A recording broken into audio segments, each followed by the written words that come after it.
What's up, guys? Welcome back to a brand new video. Today is our first segment or episode of our 2024 NBA offseason series. Just basically an overview slash what I would do for every team going into this offseason.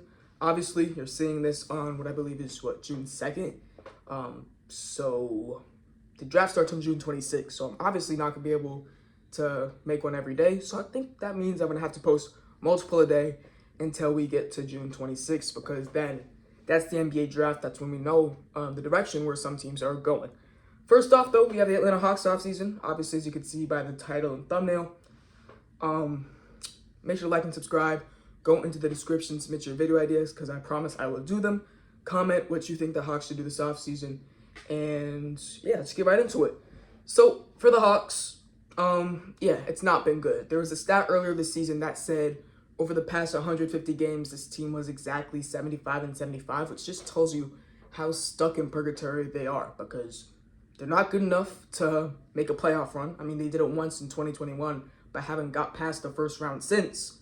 They're not bad enough to tank for the first overall pick. And now they got lucky enough where their pick got pushed up in the lottery and got the first overall pick.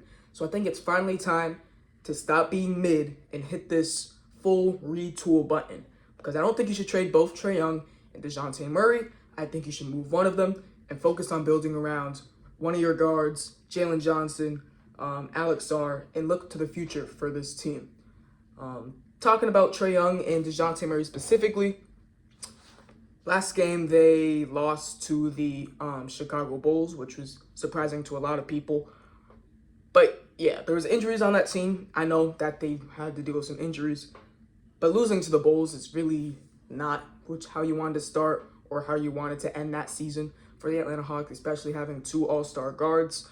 Like I said, last 2 years, 75-75, and what they gave up for Murray wasn't a lot, honestly. It was pretty surprising when the San Antonio Spurs made that trade 2 years ago when they barely got anything back for DeJounte Murray. But that was only because he was going to be a free agent soon. And now that the Hawks extended him, they're kind of stuck in a place where they can't move on from him in free agency. They can't open up another max spot, but instead they're going to have to trade him for something else. The specific DeJounte Murray, Trae Young issues are pretty apparent, I think. When they're both on the floor, their team is worse. And when one of them on the floor, either one of them, their team does better. So clearly both players are on-ball guards. We like to think DeJounte Murray as a nice combo guard who could play off the ball. But these last 2 years have just shown us that that's not what he is. Obviously, Trae Young, he's been a lead guard his whole career, so we couldn't really say that about him. But both are on-ball players. Apparently, both are not great defenders. DeJounte Murray was an elite defender with the Spurs his first couple of years of his career. And apparently, when he got to the Hawks, he just stopped trying. I don't know. I mean, the stats will tell you it, too. He's just not doing as well on the defensive side of the ball. I don't know if it's a Trae Young influence or something, but it just does not look great. Just a declining defense in general, and it's clear that when these two guys are off the court, when these two guys are on the court together, this Hawks team does a lot worse when these two guys are on the court by themselves. Overall, it's just not a recipe for greatness, and that's what we've seen over the last 2 years for this Atlanta Hawks team. Now, the first step to this Atlanta Hawks offseason is going to be the NBA draft. They only have one pick in the draft. They have no second-round picks. All they have is the first overall pick. And with this pick, I guess they can go in two different directions. So in this specific off-season plan that I'm doing right now, I'm not going to be moving the first overall pick. I'm not going to be moving Trae Young either. I'm going to be moving DeJounte Murray. And for the first overall pick, I'm going to go ahead and take Alex Sarr out of Perth. He's playing in Australia right now, the NBL, but he's originally from France. The other guy they could take is Zachary Sachet. I've said it a couple times, I don't hate the fit. First of all, I think Alex Sarr is the best overall prospect in this draft, but I don't hate the fit. I think that he can, in the future, be better than a guy like AJ Griffin, Bogdan Bogdanovic. Who else do they have? They have DeAndre Hunter. 4 guys that basically play the same position. You also can throw Jalen Johnson in there as well, even though I consider him more as a forward. DeAndre Hunter. They have a bunch of guys that play the same position on the wing, and they drafted like that too. They could even bring Sadiq Bey back. He's another guy that fits that criteria. They've drafted wing a lot, and their wings haven't really been elite. They've been fine, good role players, but they haven't really seen that elite step for any of their wings. I don't know if it's the developmental staff. I don't know if it's just the players in general. But I kind of want to veer away from that archetype. I want to veer away from the 6'6" to 6'9" type of wing player, and I want to go get their future center. I know they have a Nneka Okongwu right now. I believe that one of Okongwu or Sarr is able to slide to that power forward position. The league's becoming more versatile. We have big men who could shoot. I think down the line, both Okongwu and Alex Sarr will develop that three-point jump shot, and whoever they trade DeJounte Murray for, can maybe slide in at that 3 position, maybe even the 2. And then we can go from there. But I think right away they should pick Alex Sarr with the first overall pick. I also want to mention in the future off-season plans, I'm actually going to be doing a small mock draft for every team. ESPN has their new NBA mock draft machine, so I guess we'll be using that. But for this one, because they only have 1 pick and it's the first overall pick, we're just going to be saying they're going to draft Alex Sarr right here. All right, so here's what I sort of have drawn up for the DeJounte Murray trade. I'm going to have DeJounte Murray and Clint Capella go to the New Orleans Pelicans for Brandon Ingram, Jordan Hawkins, and the 21st overall pick. You might be wondering, why not just the DeJounte Murray, Brandon Ingram straight up trade? Brandon Ingram is on the last year of his contract, and they're going to have to give up, most likely the Pelicans are going to have to give up more to get rid of, or for the Hawks to take that contract, because it's not a guarantee that Brandon Ingram will stay on the Hawks past 2025. So for the Hawks, we threw in Clint Capella as well, because we no longer need him if we're going to be selecting Alex Sarr go along with Nneka Okongwu in our front court next year. So we'll throw in Clint Capella, and then Jordan Hawkins and the 21st overall pick are just add-ons for Brandon Ingram having only a 1-year contract and being able to take on Clint Capella. So for the Hawks next season, they probably see a lineup of DeJounte Murray, I guess CJ McCollum. Then we have Herb Jones, Trey Murphy. Actually, no, we have Herb Jones, then Zion Williamson, then Clint Capella. Pretty interesting, because if you were to trade Brandon Ingram for the Pelicans, you'd want Trey Murphy to be your new starting small forward. But with taking on DeJounte Murray and keeping CJ McCollum, maybe Herb Jones slides to that 3.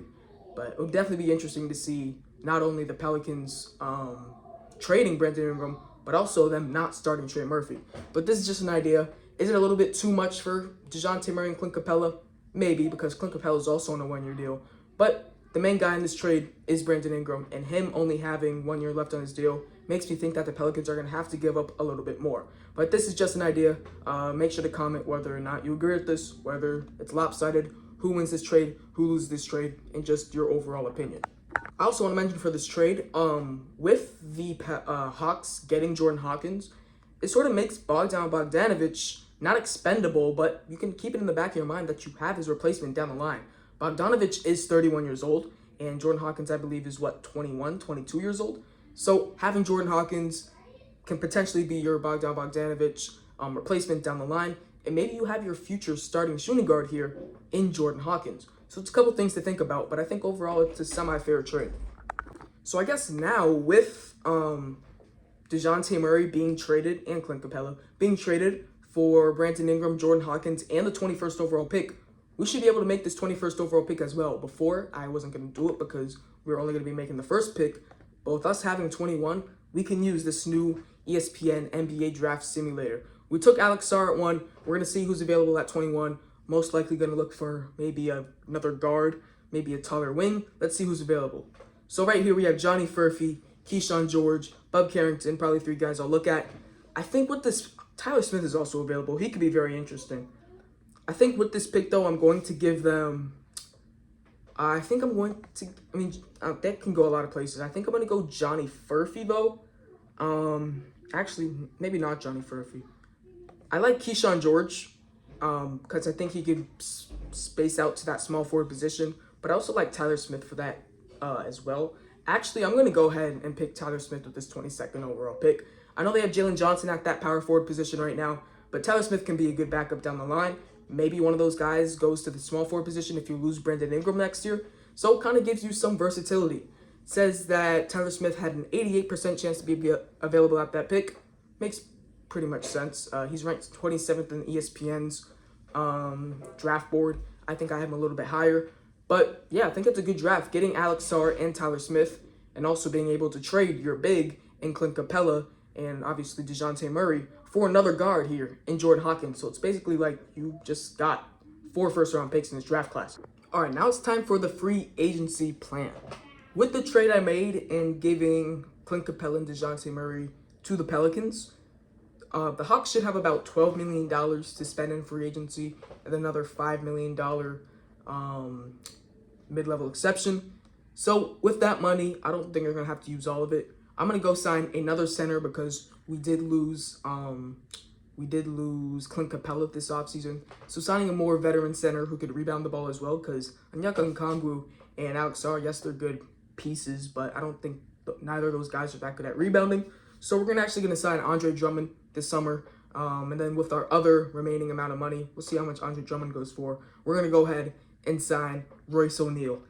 He should, I'm not going to sure whether maybe he's a minimum guy, maybe a little bit more. But Drummond and O'Neal are going to be the 2 signings. Could help us on the defensive side of the ball. Could help us rebounding. I think overall, 2 solid signings. Nothing too crazy. But those are the 2 guys we're going to add to our roster. And I'm actually going to show you guys the finished roster going into next season. And also, I want to mention, I don't think we're going to be bringing back Saddiq Bey. I'm going to assume someone's going to pay him this offseason. Not too crazy because he did just tear his ACL. But with getting Tyler Smith on this roster, with trading for Brandon Ingram, with already having guys like AJ Griffin on this team, I don't think that, and DeAndre Hunter, I don't think that we're going to need Saddiq Bey on this team, especially because he might not even play next season. All right, guys, so here is what I have for their final roster going into next season. At point guard, obviously, Trae Young, Kobe Buffkin. We're bringing back Trent Forrest on a 2-way deal. At the shooting guard position, we're actually going to have Brandon Ingram there. Might be a bit controversial, but it's just the way this roster is lying out. And I don't think Brandon Ingram at the 2 position is going to be too bad for them. As long as his 3-point shooting is above 35%, they should be okay. Brandon Ingram, Bogdan Bogdanovic, who's going to be a perfect 6-man for this team. Then Jordan Hawkins.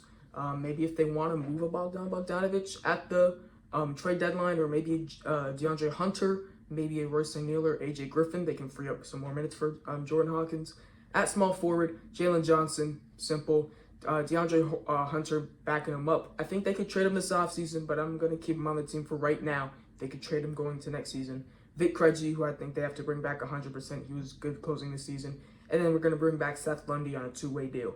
At power forward, we're going to put Onyeka Okongwu there. We'll see how it goes. If it doesn't go great, we could think about moving Jalen Johnson to the 4 or DeAndre Hunter to the 4, and then moving either Sarr or Okongwu to the bench. Backing him up is Royce O'Neal. We signed him on the 1-year deal, $5 million probably about. We'll see. Keeping AJ Griffin, picking up that team option, and obviously our 21st overall pick, Tyler Smith. At center, we have Sarr. Drummond's going to be backing him up. Bruno Fernando, we still have, and then Mohamed Gay as our 2-way or our last 2-way guy. So there should be 15 players on this team, 3 2-way players, so 18 players in all. If I had to guess what the rotation would be going into next season, probably saying a Trae Young, Brandon Ingram, Jalen Johnson, Okongwu, Sarr starting lineup. We know that. Off the bench, Bogdanovic for sure, DeAndre Hunter for sure, Drummond for sure, and then maybe a Royce O'Neal or AJ Griffin. Maybe it's Royce O'Neal, maybe it's AJ Griffin, maybe it's Tyler Smith if he plays really well. Maybe it's even Kobe Buffkin if they really need that backup point guard. That could be important to them going down the line because we didn't really stack up on the point guard position this offseason. So there's the final roster. That was the offseason plan for the Atlanta Hawks going to next season.